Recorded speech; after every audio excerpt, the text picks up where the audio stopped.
Kelty, welcome to Utah Stories. Thanks for having me.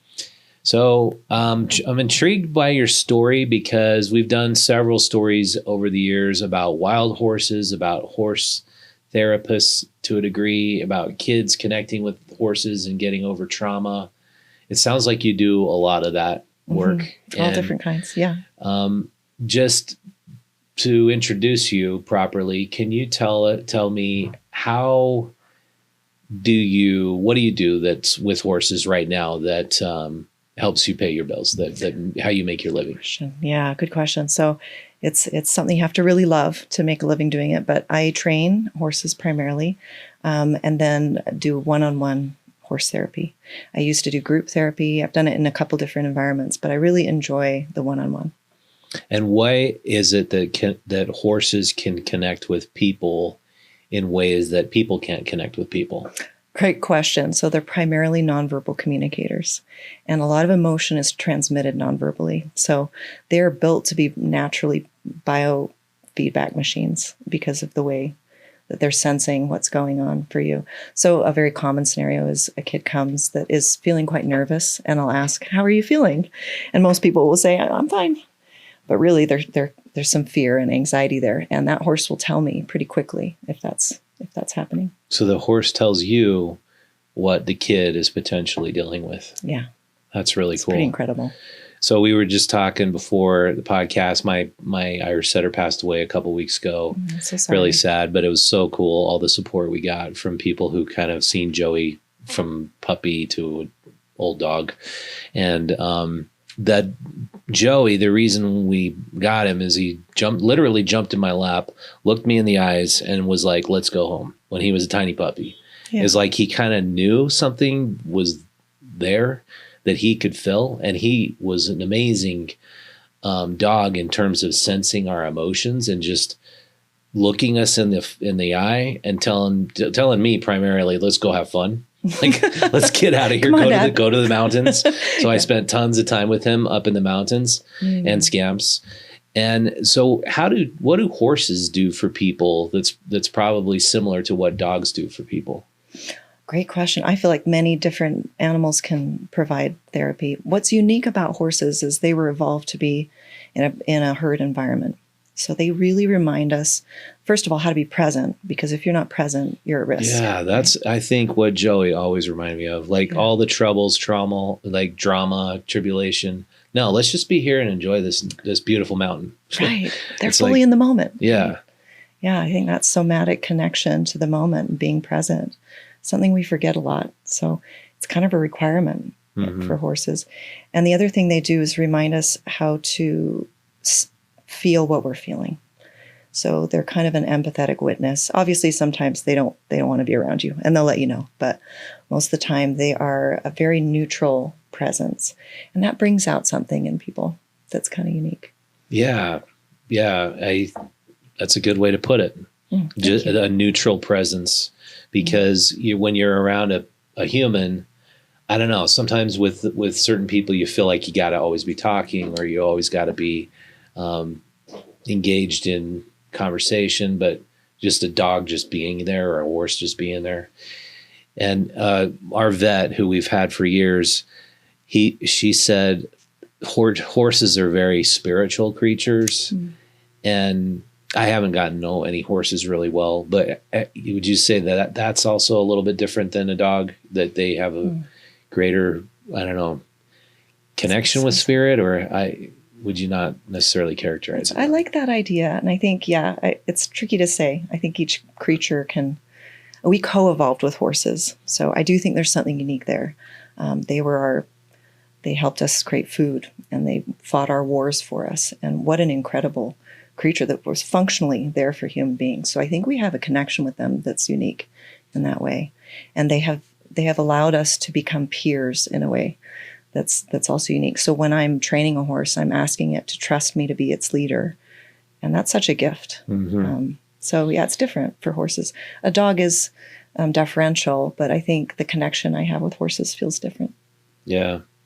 And it's, you watch these movies. I think I saw one recently, the House of David, where horses are going into battle with people, and the horse it's not just the person who has got to be courageous. The horse has to 100% trust that person going into battle. Absolutely. And of course, probably knows he's going to likely die.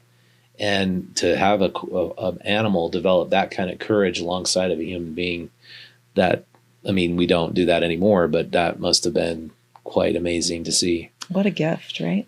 Actually, the type of training, so I've tried a lot of different disciplines. I've worked in different disciplines. I love dressage.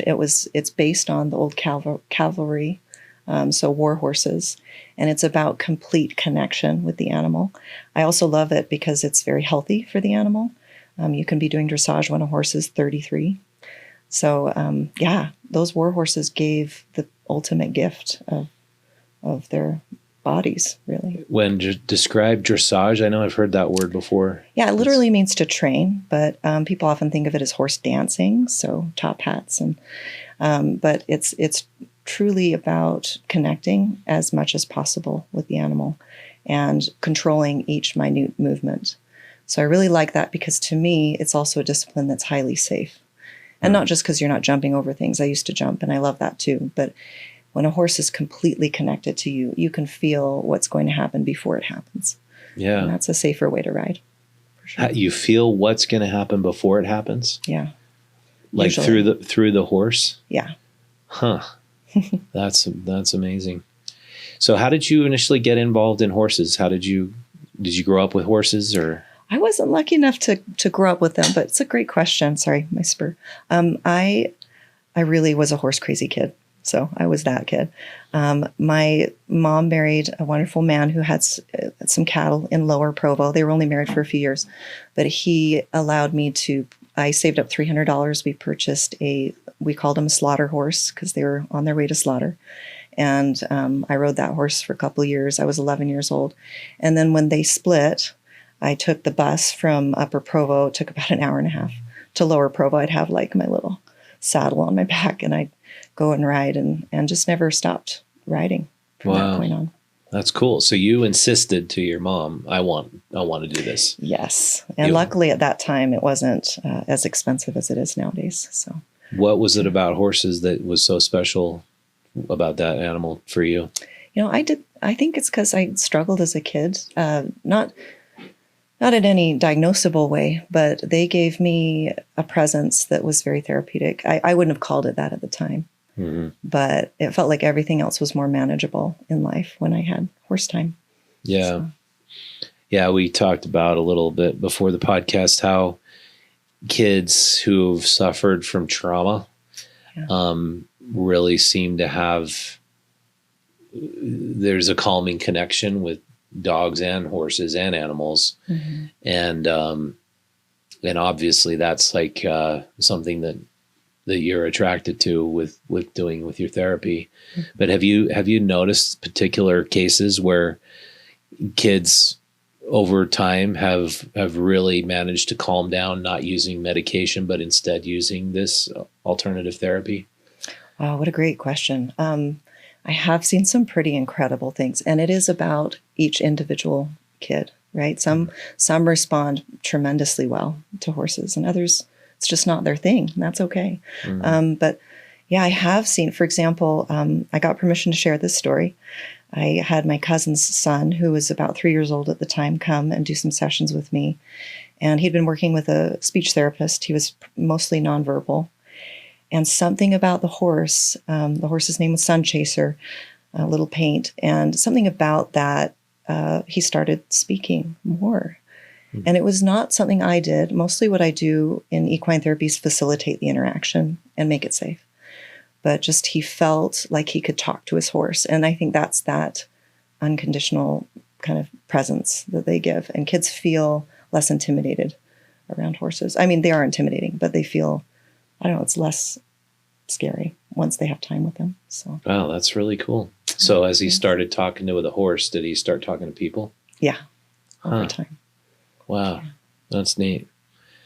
And so as you sort of grew up to an extent with your horse, how did you decide this is what I want to do for a living and this is how I want to spend my life? So that's such a great question, because I didn't think I was going to be in it as long. I'm an odd duck being in it as long as I've done it. But I did a degree, and then I actually did a grad degree, or I studied clinical psychology in grad school in Chicago. So I thought I might be going down that road, but just kept finding myself back in the horse world, doing horse jobs in different ways. Chicago, I worked at an equine therapy center. Got to do a little bit of film work recently. I really enjoyed that. And I guess it's also, I just have a lot of connections, I guess. And so over time, you just built more and more connections with other horse people. And my grandma was way into horses because she had a horse growing up, and she grew up near Sugar House Park, and she could actually gallop her horse around Sugar House Park. Then they turned it into a prison. And she could still kind of go around it, but she would tell me about that, and I was like, it was a cool story, because you don't imagine, Salt Lake once being a mostly farmland and rural area, but apparently it was. But she always found a way to meet wealthy people who had horses. And that's the key. Yeah, she'd go off to Sun Valley all the time and hang out with her friend who had all this whole big stable full of show horses. And it's kind of, I guess that's just her way of doing it. But if you got a kid who loves a horse, how do you get into it if you're an urbanite? Oh, I love that question too, because I get emails sometimes asking, my kid wants to work in this field. And you can get a degree in this field, but it's kind of one of those, it's like acting, right? It really matters if you get that boots on the ground experience. There's something called working students. So assistant training to a trainer. I did that for about 15 years with a really good trainer. And being willing to maybe did you volunteer for that, or did you just go up and? It was mostly volunteer for a long time. So it's tricky if you have time poverty, right? Like it's like any trade. You do have to put in the time, and you can, put up a shingle and say I'm a trainer and still do good work. But I do think learning from a good mentor, maybe many good mentors, is really crucial. And you can make money doing it, but a funny saying in the horse world sometimes is, if you want to run a barn, you need to start with a lot of money and be okay with ending up with a little money, because it is a very expensive endeavor. But yeah, if you become good at what you do and you're willing to do several different things, not just one thing, I think that helps. Yeah, probably muck raking. Exactly. Lots of that. I learned where that term came from, because that's a term in journalism, and that's just cleaning the barn, right? Yeah, I used to call it my little Reiki garden, cleaning up the manure. Yeah. Have a good relationship with the horse and the manure, then you're going to be good. I drop off my daughter in West Valley, and there's all these little farms, and there's a lot of little horses hanging out around there.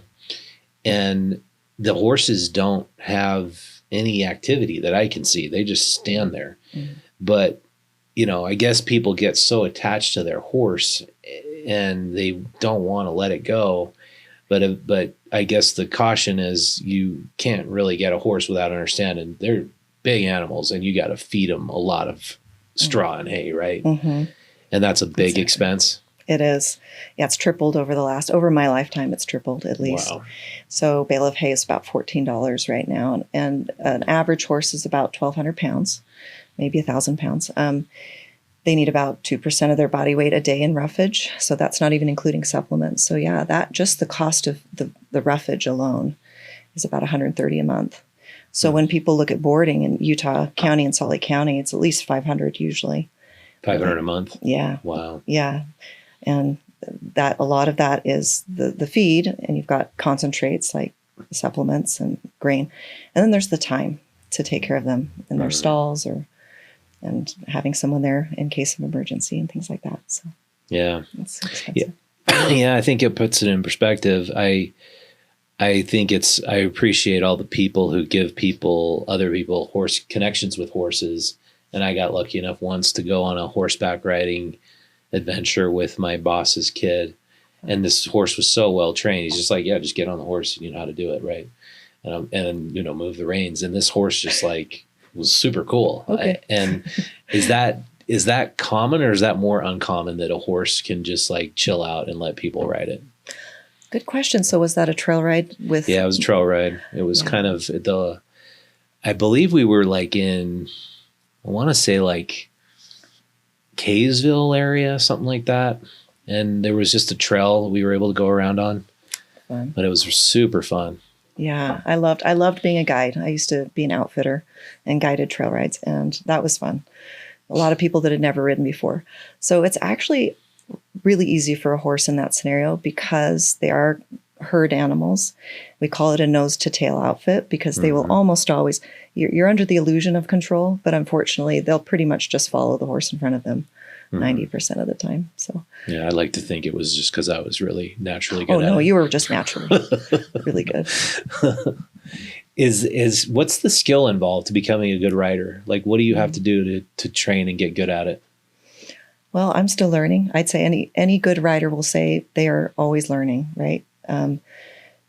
There's a certain level of, you have to be okay with dealing with fear, because only one of you gets to freak out at a time, and it's never your turn. It's always the horse's turn. That's a good way to put it. Yeah. So getting bucked off a horse has got to be super scary. It's been a few months for me, but I think persistence and also being willing to let go of your agenda. Like when I show up to work a horse that day, they might be having a bad day. And I have to be really flexible about my expectations. And the sophistication involved in, that's what I love about it, honestly, is like each horse is dealing with a different set of struggles. And that it's fascinating to try and figure out, okay, what's causing their anxiety right now? And just being willing to kind of be a therapist to the horse. Do they generally not want people on their backs? That's such a great question. So I believe that they enjoy interaction. They're social beings. And pasture ornaments, as you mentioned, like horses that are just sitting out there. Yeah, if you don't go out and get them, they'll sit out there all day for the rest of their lives and be okay. But I do think they find gratification in a good session of work. They want to be good at their job. Yeah, I'd imagine that. Yeah, and I think as a good trainer, you're setting them up to feel that gratification and to let them know, like finding the right structure for them. So you said you work with 3 or 4 different barns? Yeah. And what do you do for each different barn? So I get to just kind of show up, and depending on the time that day, I'll work a couple different horses. It's very flexible. So you just give that horse that nice workout, right? The feeling of satisfaction. So if the owner comes, their horse is going to be nice and chill. Exactly. Yeah. And actually that's different than traditional training programs. And there's an evolving field right now where I actually train by the hour. Some people might say that's not great, but it's better than nothing in some cases. And you train with the owner, the owner and the horse at the same time. That's ideal. Yeah. Because if the horse goes often, you'll see them go back to their old behaviors if the trainer isn't seeing what you're doing. So I really do ask the owner to try to be there, at least for some of the sessions. But yeah, traditional training, a horse would go to a facility and stay there, and they'd be worked 4 or 5 times a week. And that really is the ideal. But some work is better than no work, for sure. So when you see the horse is kind of having a bad day, what's usually the cause of that, and how do you fix it? Well, first I make sure there's nothing I'm doing that's causing them pain or discomfort. So I'll double check all my tack. If the horse is in distress, you might call a vet, make sure there's not ulcers or anything like that. But once you've filtered those possibilities out, you try to find a task that they can do and do well. So you might have to regress a bit in your training. And then once they're with you, then you can push them to the next level. So that's the sophistication side of it. Yeah. So you first always check the equipment, and then you just let them do something easy, and then move them on. Exactly. And then when you're working with a kid, is there a series of steps you go through with getting it introduced to a horse so that the kid and the horse can have a relationship with each other? I really enjoy that part of it, actually. Like, every kid's different. And so some kids are very nervous, and most people don't volunteer how nervous they really are. By the way, if anyone is nervous around horses, it's normal self-preservation, right? You don't want to get hurt. It's very normal. But so trying to perceive how nervous they really are and letting that guide. Like I worked at a treatment center for 5 years, residential, and I had one kid who the best we could do was spend time on the ground with the horse for a couple months. And then finally, he was comfortable petting it, and, we took it very slow. So I kind of let the kid guide that interaction. That's cool. And did that kid get to want to ride the horse? He did. And that particular, we called them clients back then, he decided that he wanted to volunteer at the barn with all of his free time. And he ended up hanging out at the barn. He was such a sweet, sweet kid. What do you think of rodeos? Well, I did barrels when I was a kid. So, did you? Yeah, that's where I came from. I think they can be controversial, but good horsemanship is putting the horse in a situation where they understand what is being asked, and doing that won't hurt them. Yeah. So that's just what. So when you get on a Mustang and that horse's job is to buck you off, he just kind of knows that's his job. They do know that that's their job, and there have been good advances made in terms of like what equipment's allowable. The strap that goes on the hindquarters has been changed over time, so I think we're heading in a good direction. And I can say this for rodeos, they're one of the biggest ways people engage with horses. Yeah. I kind of was like probably the typical urbanite where I was like, I don't know about these rodeos. It's like the animal is always sort of the inferior, and you're trying to lasso it and wrangle it down, and it's down on the dirt, and you're like, hey, I got the animal down, or you're trying to stay on it. But, how else are we really engaging with farm animals and animals that we used to be around all the time other than rodeos? I mean, most people just can't have farm animals and can't have barns and can't have horses. So yeah, I think I've come around a little bit to rodeos. Oh, that's good. Yeah. And I think there's it's crazy how many shows are now featuring people who are around horses, the whole Yellowstone series, and then all the new films by with Kevin Costner in them, and who's the director? He's the director of Landman. What's his name again? Oh yeah. Just watch that. It always just really one name is always slipping. Do you know, Jack? What's that guy's name? I don't know. I just got Paramount Plus though. So. Yeah, Paramount Plus best. has all of it. But anyway, it'll come to me. But it's like people are realizing, I think, who live in the cities, we're missing out on this rural life that we once had, what we called the West. And we used to have these great connections with animals and the land, and we could go out and enjoy these massive vistas and plains. And do you ever get out on a horse and just go? I do. I want to get more into endurance riding. So that's when you're doing like 50, 100 miles on a horse, kind of like what you do on the bike, right? Like you go really far. Mm-hmm. That's a long ways with a horse, though, 50 to 100 miles, right? I've done 50 miles, but yeah, I'd love to get an Arabian for that someday. But being out, and it's not just the horses, right? Equine therapy is being out in nature. Mm-hmm. And that's an incredible, seeing some of the animals of rural Utah. It's been the best part. Have you seen the Mustangs out west in the wild setting? Yeah, they're beautiful. Yeah, I've still never seen that in person. That's got to be amazing. Yeah. So the big controversy here in Utah is what to do with those horses, because currently they're overpopulated and they keep overpopulating every year.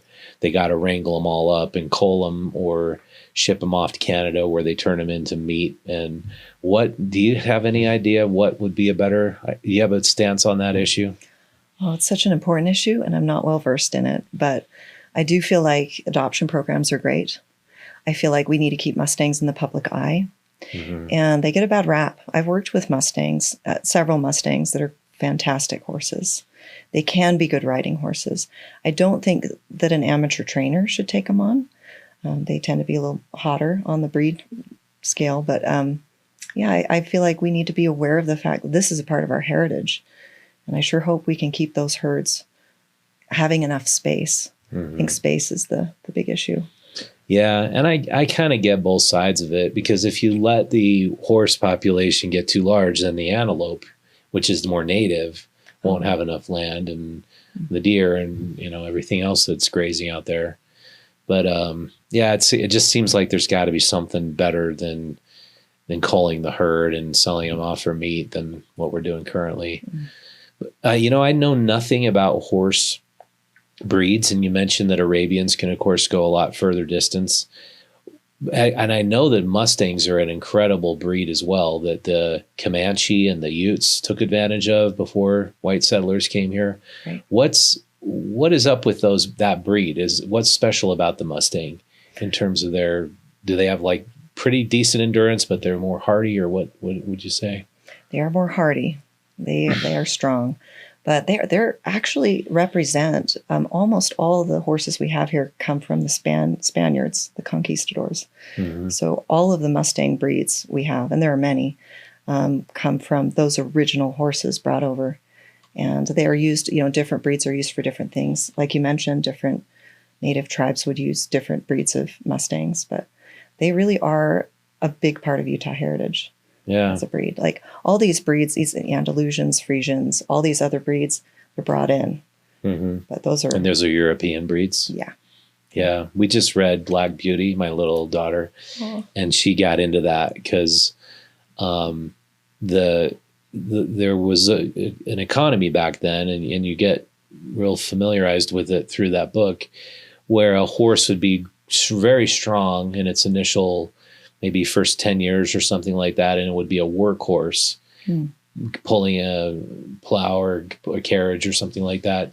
Were horses all bred for different jobs back then? And right. Yeah. Can you describe how the different breeds were used for different jobs? I love that question. So to be really simple, the draft breeds were used for pulling. And actually recently on set, we were asked to bring a horse. They didn't know that there was a difference between a riding horse and a pulling horse, but those are two different breeds, different training. Mm-hmm. Some horses can do both. And then the riding breeds tend to be those middle-sized, and the quarter horse is a really common one. Then you've got the smaller breeds, the ponies. Some people confuse ponies with baby horses, but they're actually anything below 14.2 hands. So, and they're used for different things. So yeah, breeds are definitely used for different things. And I do love seeing all breed shows where they don't discriminate against different breeds, but like in dressage, you see a lot of warm bloods and a lot of certain types of breeds. It just depends on, and barrel racing, it's a lot of quarter horses. So quarter horses just can turn quickly. And yeah, they're smaller, they're more compact. Mm-hmm. And, the larger thoroughbreds and warm bloods have the movement that you want in dressage. What was the set you were on? What were they filming? Elijah Abel. It's about a historical Black Latter-day Saint who was given the priesthood by Joseph Smith. Oh, wow. So I'm excited to see it. That was just recently filmed? Yeah. I'm in it. Have you been involved in other productions in town? Not film. I was on stage at Tuacahn, but it was really fun. So Tuacahn, you were riding your horse? Yeah. Oh, that's cool. Just a couple times, but mostly I was mucking. Really? Raking the poo. Yeah. Yeah. Feeding.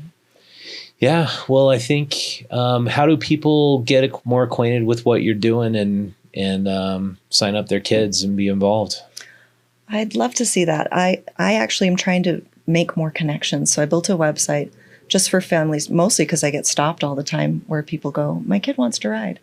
So I built a website just with everything I could find that's verifiable, because what you see in the horse industry is a lot of places pop up and then they shutter a couple of years later.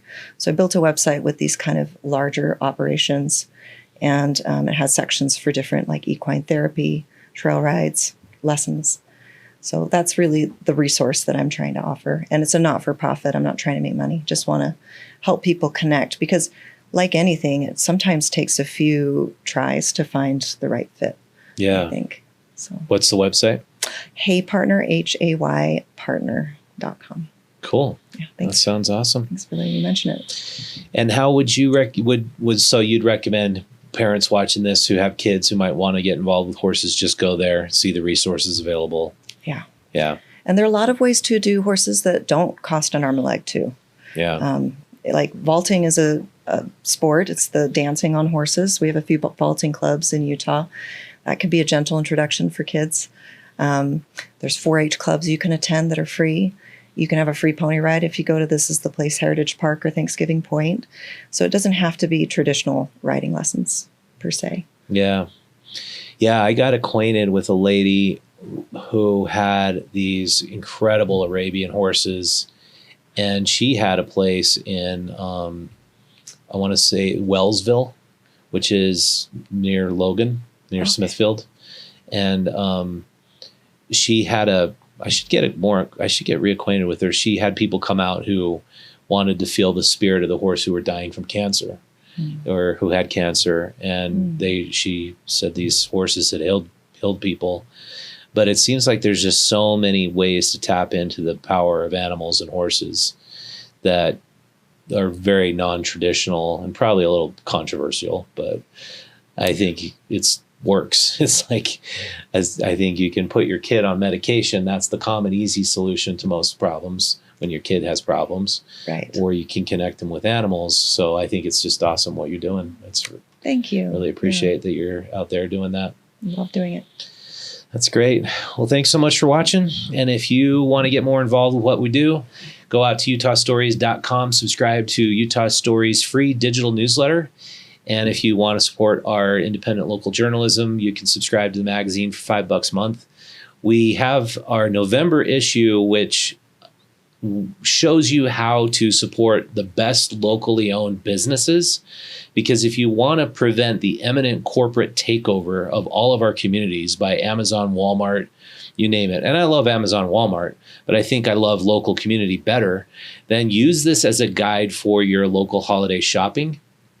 It has all sorts of wonderful businesses in Ogden, Moab, Park City, Salt Lake City, where you can shop locally. And the story has surged online, which I'm super happy to see. It just went viral.